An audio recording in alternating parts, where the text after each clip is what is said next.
todo, quiero agradecerles a todos por su presencia, agradecer a las autoridades de la Fundación Ortega y Gasset, a Marta Campomar en particular, a Inés Viñuales, por supuesto, todo el equipo de la Fundación, a Marta Campomar en particular por la confianza que depositó en mí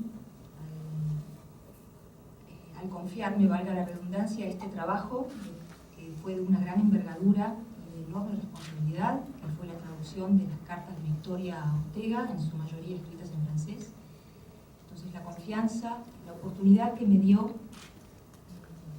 de investigar, de conocer, profundizar la relación que hubo entre Ortega y Victoria, es una relación que tiene múltiples relieves y facetas, una relación riquísima y de la cual todavía no se ha dicho todo lo que se puede decir.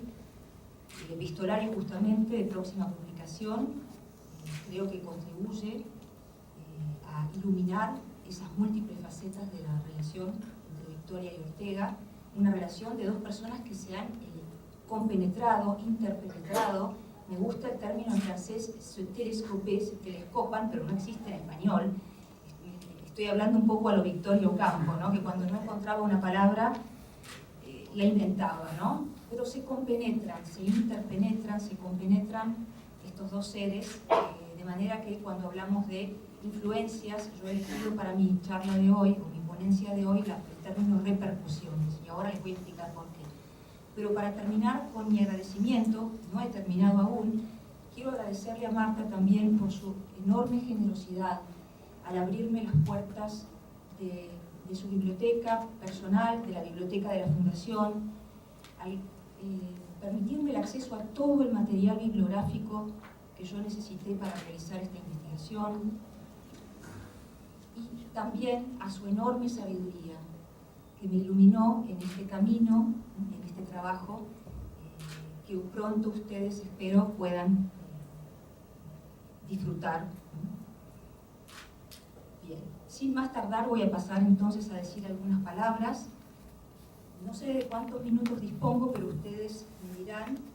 Quizás el título que me he propuesto es muy ambicioso, lo reconozco. Repercusiones de José Ortega y Gasset en la formación intelectual, el proyecto vital y los escritos de Victoria Ocampo.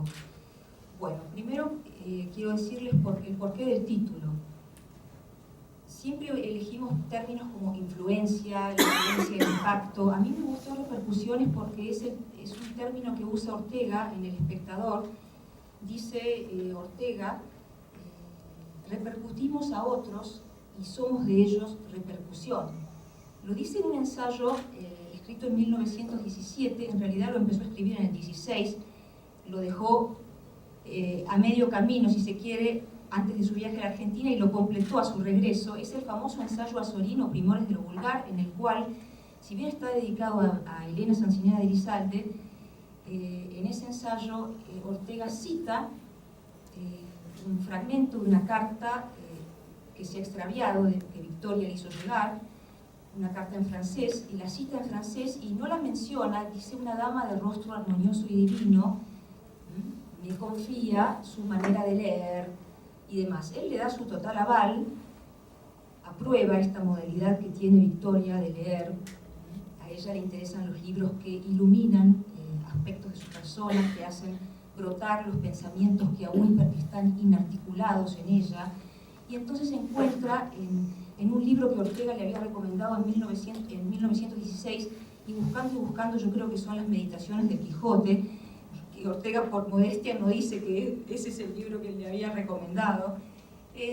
Bueno, ella encuentra ahí pensamientos que son los suyos, y Ortega entonces, desde las páginas de Asorino, Primores de lo Vulgar, le da cita a Victoria Ocampo, es la primera cita que le da desde sus escritos, sin mencionarla, ¿verdad?, sino refiriéndose a ella como una dama de rostro armonioso y divino. Bueno, no me quiero extender más en esto, porque si no me iría de tema. Esto sería la repercusión de Victoria en Ortega, y dijimos que yo me voy a dedicar a hablar más bien de la repercusión de Ortega en Victoria. Quisiera comenzar evocando someramente las repercusiones que Ortega tuvo en Victoria, según quedaron plasmadas en la autobiografía de Victoria y otros textos que ella le dedicó a él particularmente. Me refiero a los artículos Mi deuda con Ortega, que fue un discurso pronunciado en la Universidad de La Plata en diciembre del 55 en homenaje a Ortega, y publicado luego en la revista Sur en el 56. Otros artículos que Victoria escribió en homenaje a Ortega son algunas cartas a Ortega en el año 65, que introduce, es un número de Sur también de homenaje a Ortega, que introduce una serie de cartas publicadas en vida de Victoria, quiero decir, y ya muerto Ortega. Entre Dakar y Barcelona recordando a Ortega es otro artículo que Victoria escribe en homenaje a Ortega en el año 56. Releer, reincidir, regraciar, bellísimo título, un artículo del año 63, publicado en la revista Occidente en el número 1 de la segunda época. Bueno, si hacemos un resumen de todo lo que Victoria dice en esos textos acerca de lo que significó Ortega para ella, me quedo con estas palabras para empezar: fascinación, admiración, amistad. Tres palabras que condensan los sentimientos de Victoria hacia Ortega y que ilustran la relación en su dimensión vital e histórica. Digo lo de histórica porque remiten al encuentro, fascinación, al conocimiento, amistad, y a la relación que hubo entre ellos. Vale la pena detenerse un minuto en cada una de estas palabras para precisar su alcance, o como diría Ortega, para esfumar su sentido. Fascinación. Cuando Victoria conoce a Ortega en 1916 en casa de su amiga Julia del Carril, queda subyugada por el filósofo español. En sus propias palabras, después de escucharlo hablar, quedó atónita, boquiabierta, confusa, maravillada, cohibida. Dirá también Médusé, excusándose que el término no existe en español. Podríamos decir, apelando al mito de Medusa, que quedó literalmente paralizada, en otras palabras, cautivada, encantada, fascinada por el talento, la inteligencia y la extraordinaria elocuencia del filósofo. Este primer encuentro tuvo las dimensiones de una revelación que cambió el curso de su vida. La fascinación de Victoria por la expresión verbal de Ortega perduró, es decir, tuvo repercusiones a lo largo de toda la relación. En su autobiografía, Victoria confiesa: al conocer a Ortega quedé atónita ante su inteligencia efervescente que bebía a traguitos. En este momento yo necesito beber un traguito de... Perdón, disculpen. Y por favor, me interrumpen cuando se agota el tiempo, porque tengo mucho para contarles, pero sé que el tiempo es la única limitación que se nos puede presentar. Y vamos a respetarlo, es decir, que en algún momento voy a parar para cederle la palabra a Marta y al doctor Javier. Entonces decíamos que esta fascinación perduró, es decir, que tuvo repercusiones a lo largo de toda la relación. Esta inteligencia efervescente que bebía traguitos por el cosquilleo de agua mineral que me producía. La cabeza atraía la mirada, pues daba sensación de que allí pasaba de continuo algo. Era como estar delante de una chimenea encendida. Uno sigue el baile de las llamas. Ortega tomaba un tema y lo seguía como los reflectores siguen en un ballet los entrechats del bailarín solista. Con esta diferencia, él era a la vez los reflectores y el bailarín. Yo contemplaba el espectáculo y apreciaba su maestría. De mi lado existía y existió siempre el deslumbramiento, causado por esa inteligencia sin par en la expresión verbal. Insisto en lo de la expresión verbal porque, siendo yo incapaz de expresión fuera de la escrita, la admiraba tanto más en él. Tenemos aquí entonces la fascinación, admiración, sentimiento de alegría que brota a la vista de cualquier excelencia ajena y suscita en el espectador el deseo de emularla. La admiración está en la base de la filosofía, incita a filosofar, tal como revelan las cartas de Victoria a Ortega del año 28, que coinciden con las conferencias en Amigos del Arte. La admiración que Victoria sentía por la inteligencia de Ortega era un estímulo, una incitación a ejercitar su intelecto. En estas cartas del 28, Victoria describe la inteligencia de Ortega en términos de espectáculo que incita al pensamiento, a la filosofía. Cito una carta que aún inédita, ¿no? Para empezar, usted debe entender que el espectáculo de su inteligencia me es un paraíso terrestre. No exagero. Mi alegría se ve ensombrecida por un único temor, el de aburrirlo. No se burle de mí y no responda a esto con bromas, es algo serio. Soy tan torpe que no me capaz de expresarme verbalmente como en 1916.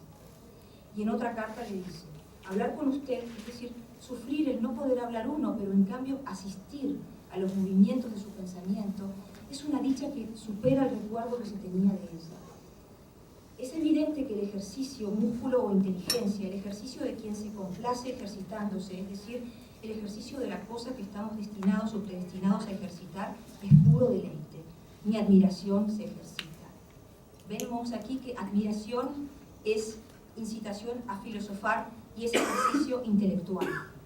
Leemos aquí entre líneas, y ya me meto con mi tema, podemos leer en filigrana un pasaje de Mirabeau o El Político, en el cual Ortega dice que cuando una mente se goza en su propio ejercicio y al audaz obligado añade el lujoso brinco, como el músculo del adolescente que complica la marcha con el salto por pura delicia de gozar su propia elasticidad, entonces cuando una mente se goza en su propio ejercicio es que posee su pleno desarrollo, que es capaz de todas las penetraciones contemplativas. Entonces vemos en esa carta de Victoria, que ella escribe en francés, yo acabo de leerla ya traducida, cómo ella asimila los conceptos de Ortega y para decirle cuál es su deleite o qué deleite le provocan sus conferencias y escucharlo hablar, recurre a los propios términos de Ortega y a la propia obra de Ortega. Entonces me interesa señalarlo al paso, cómo ella, escuchar a Ortega es un ejercicio intelectual, es goce, es deleite y a la vez es una forma de incorporar todo un vocabulario que tiene que ver con el ejercicio intelectual y el pensamiento filosófico.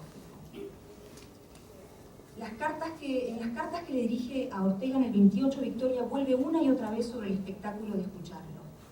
Seguir el curso de su pensamiento con sus rodeos y circunloquios no se reducía entonces a una mera contemplación admirativa, sino que representaba para ella un ejercicio mental que le hacía trabajar su musculatura intelectual, provocándole un deleite y una dicha sin igual.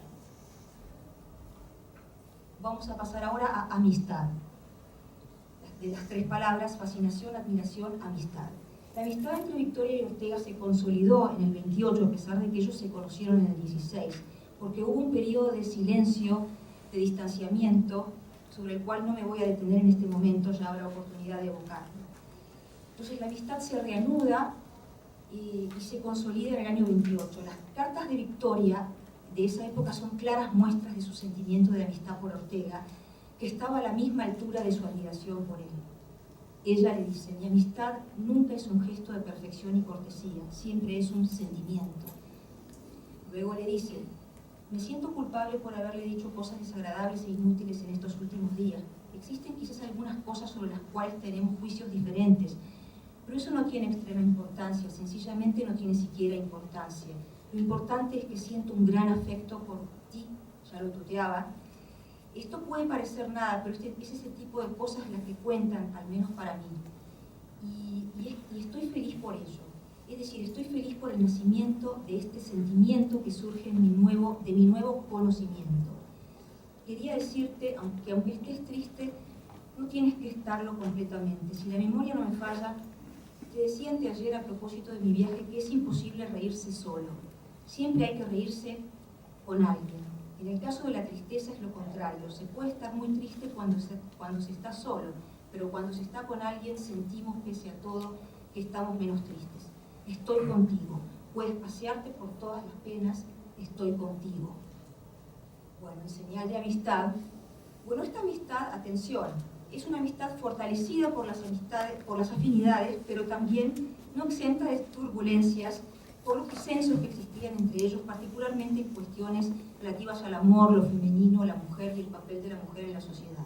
Victoria dice, también en su autobiografía, o alguno de estos artículos que he citado, con Ortega hemos coincidido con júbilo y diferido con pesar. Amistad entonces signada por encuentros y desencuentros, como dijo Victoria, encontronazos, de los que se repuso por su solidez y autenticidad.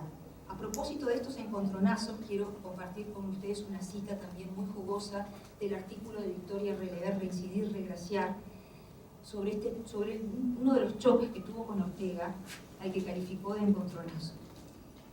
Dice, créase o no, Ana de Noailles fue motivo de mi segundo encontronazo con Ortega. Claro está, el primero fue el epílogo de Ortega publicó y que mereció la contestación al epílogo, ¿no? Dice Victoria: impelidos en sentido opuesto, tropezamos el uno con el otro. ¿Cuál iba a contramano? Yo diría que nos miramos un momento de nuestra vida, un solo momento, como perro y gato. Y yo era un gato montés. Bueno, volveremos sobre los disensos en unos minutos, si hay tiempo. Quiero terminar esta pequeña introducción también con palabras de Victoria acerca de lo que representó Ortega para ella. Una revelación. El redescubrimiento de España y el descubrimiento del español como lengua de pensamiento. Educada en francés y en inglés, Victoria redescubre en Ortega, cuando lo conocen en 1916, una lengua, España, redescubre España y una lengua cuyos potenciales expresivos prácticamente ignoraba.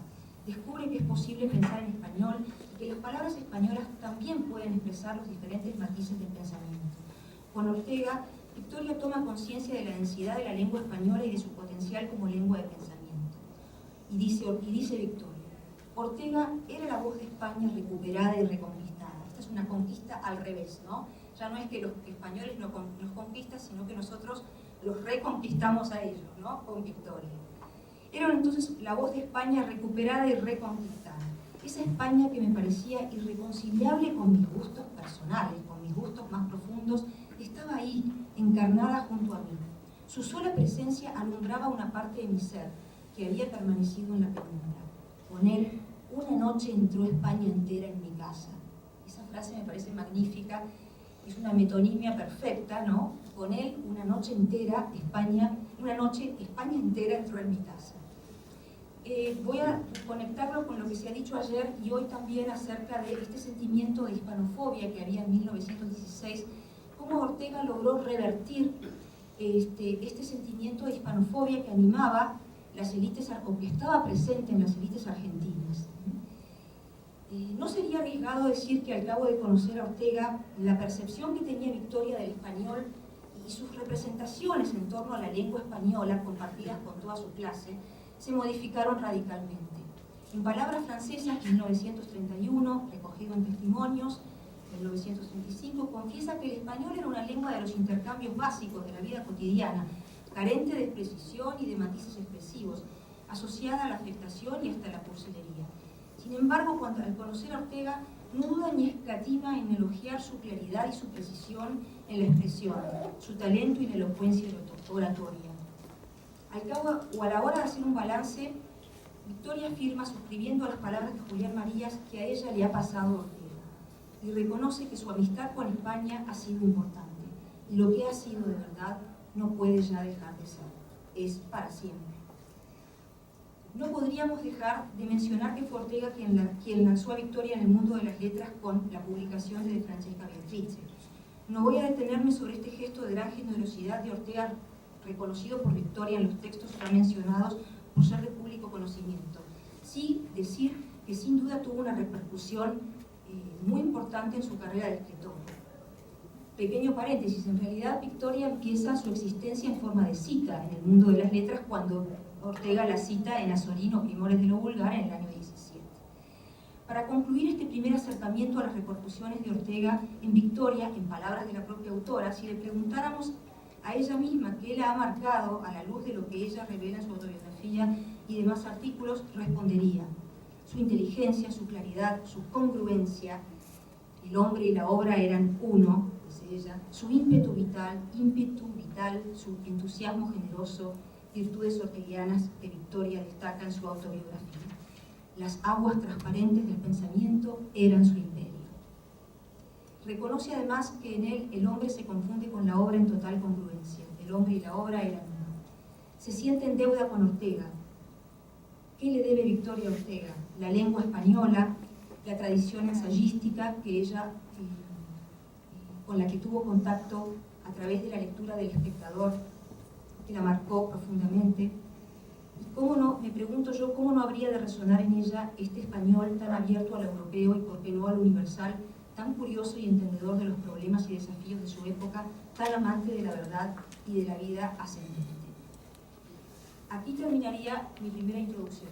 Tengo mucho más para decirles acerca de Ortega en la formación intelectual de Victoria, Victoria, lectora de Ortega, Ortega en el Proyecto Vital y en los escritos. Pero creo que por cuestiones de tiempo quizás sea necesario darle la palabra a Marta y a Javier.